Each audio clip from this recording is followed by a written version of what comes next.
बंद होत आहे परत पहिल्यापासून.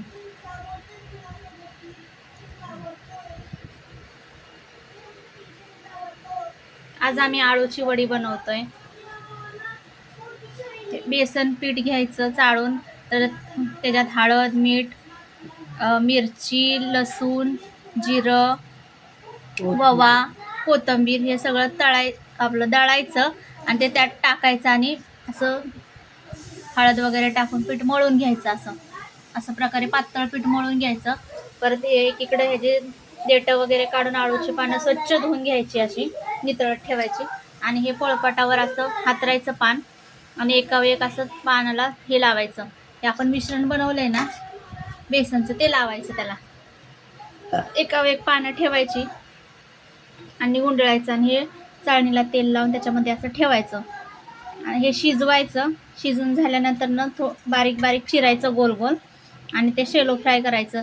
तेल टाकायचं तव्यात आणि वड्या टाकायच्या, थोडीशी चटणी टाकायची, सफेद तीळ टाकायचं आणि शालो फ्राय करून घ्यायचं. आणि अशा आम्ही बनवतो आळूची वडी. तर अशा प्रकारे आम्ही हे करतो, एकावर एक पानं ठेवून ठेवून असं पीठ लावतो.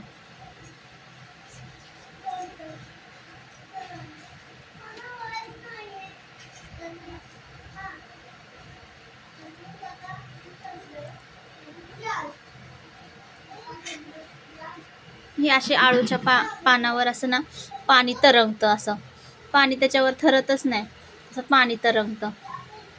त्यालाच तर म्हणतात आळूवर पाणी थरत नाही म्हणून. आणि इकडे आम्ही धपाटे बनवलेत. धपाटी, दही, डाळ भात, मूग मटकीचं कालवण, आळूच्या वड्या. ते असं गुंडळायचं त्याला.